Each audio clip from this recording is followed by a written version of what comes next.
Okay, y'all, let's do this video. I have peanut butter on my shirt and coffee on my face because I was doing a cleanse. But hey, it's Georgia. Peanut butter. We like it, right? Thank you, Jimmy Carter. We are going to talk about the hemp program. Let's do this. If you go to agr.georgia.gov and click on the hemp program, which is just scroll a little bit down on the home page. Here, I'll take a picture of that too. That's what it looks like. Okay, yeah. So if you do that, then you will get to this area here. Now, this is really important, y'all.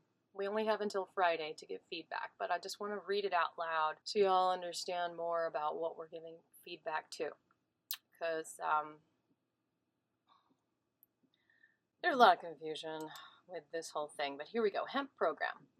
The Georgia legislature recently passed SB 494, which Governor Kemp subsequently signed into law. This law introduces substantial changes to the hemp industry. The Georgia Department of Agriculture is in the process of drafting the corresponding and required agency rules. Please continue to check this page for updates as information is available. Now, if you remember in this meeting, Commissioner of Agriculture Tyler Harper and the lawyer he was working with said that they were going to decide what the fees were in the department.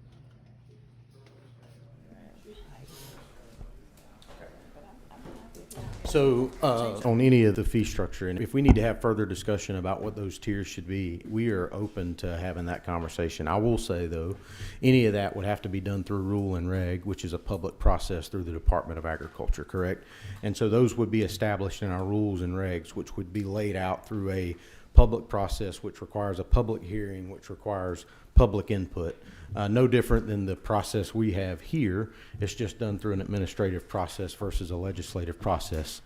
Which is something that I wanted, like a range of the processing fees, so that basically you could have a different fee if you're doing grain and a different fee if you're doing it for CBD, right? CBG, THCA, whatever. It's line 205, an annual permit fee. I'd like to do a range between $500 to $10,000 so that we can have a tiered processing system. I also thought it was silly that they'd have to go through legislation to change the fees. Like, they should just be able to change the fees in their department. So let's see if that's what that's about. To view the department's proposed rules, please visit the following pages. So there's 2 pages. Questions, concerns, let us know, contact GDA. Apply or renew, log in to apply. Okay, Miller Amendment, yep.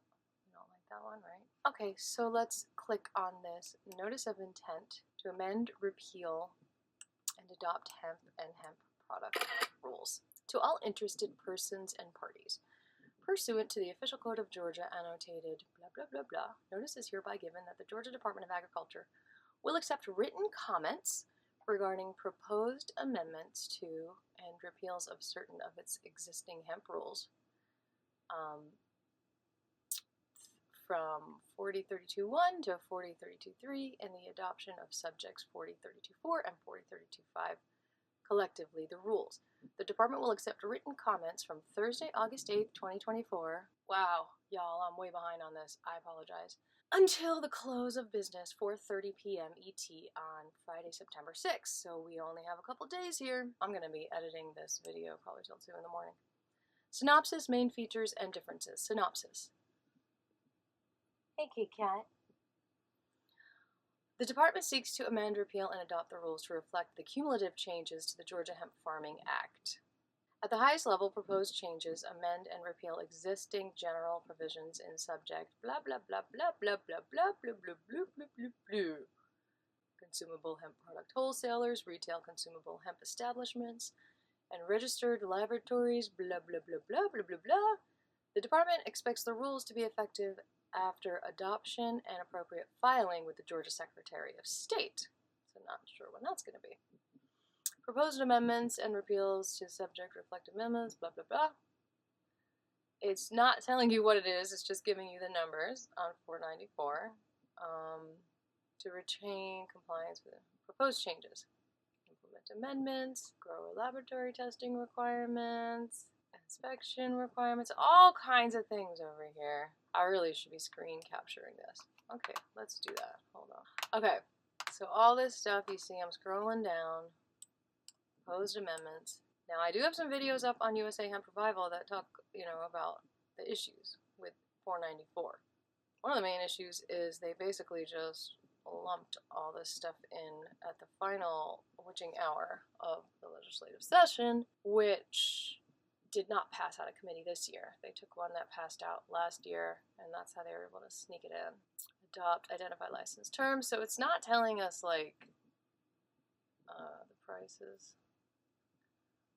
Scope, Georgia Farming Act, comment period. Okay, the department will be accepting written comment, and the adoption of the amended rules will be considered at 1 p.m. on Monday, September 9th, in room 201 at the Georgia Department of Agriculture, which is right across from the Capitol.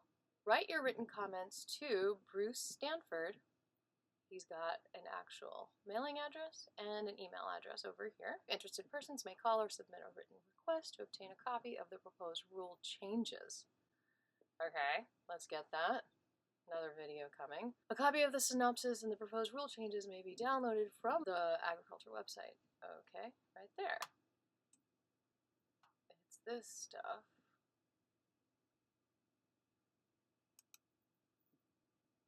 Documents over here. It's just giving us numbers again. It's just saying to implement it, okay? It's not telling you what it's doing.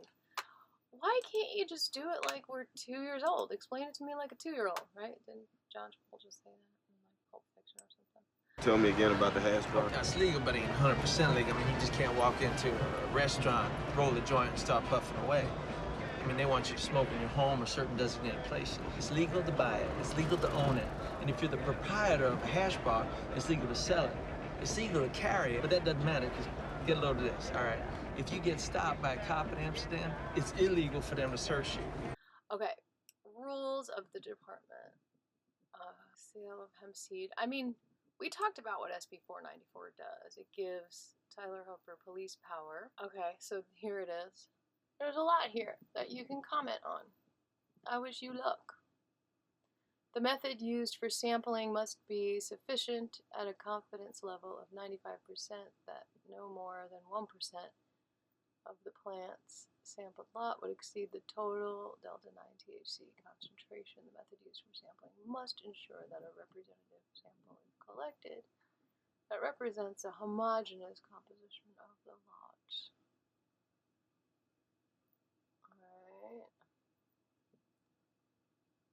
Only post-harvest samples may be used for remediated biomass. Must not harvest before samples are taken. Must not allow unsupervised public access. So we've got some people who are way better at legalese than me who have written up comments that you can literally, okay, let's just look at this. You can literally just copy their letter and paste it. What is this? This is just saying establishing.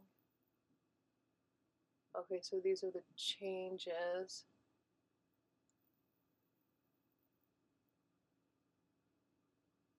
January 1st.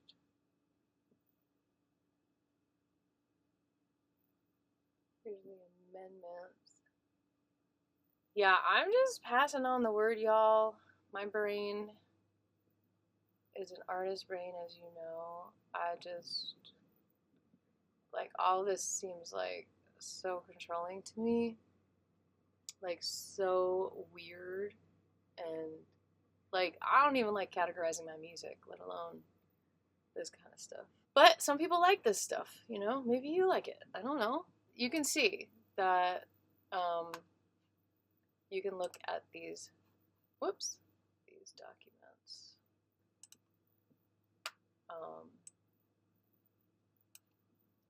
Go here.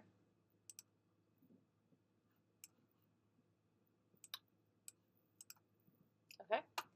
And beautiful hemp plant. I love you so much. And then you can go. Oh, I didn't look at that one yet.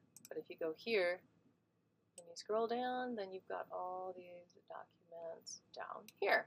Boom. Let's see what that other one said. Oh wait, maybe I did click on this.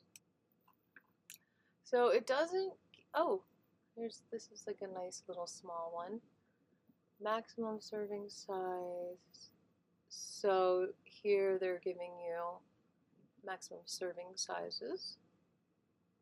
Consumable hemp product in the form of a beverage shall not contain more than 5 milligrams. Now, I was just at a package store. There were tons of THC beverages. I wonder if they were more than 5 milligrams. I'll have to check that out. Now, there are some people, so the tincture shall not contain more than 1 milligram of total. So, okay, yeah, there's some people that say, like, there shouldn't even be hemp on the market. Like, it shouldn't be, it's like the baby, the Solomon's baby judgment. You know, they cut the baby in half, the hemp. Very weird. Very weird. We need to rise above this somehow. So let's go look at the things that you can do, the action that you can take. Oh, and I do also want to mention this. The Native Organizers Alliance Action Fund, they've got a petition to preserve Native rights to grow hemp. So I'll post that as well. I'll post that link in the description as well as these other things that I want to open up here. We're going to proceed as if success is inevitable, always. Hey, kitty cat, you coming up here? All right. Come on. You're my baby. You're my baby.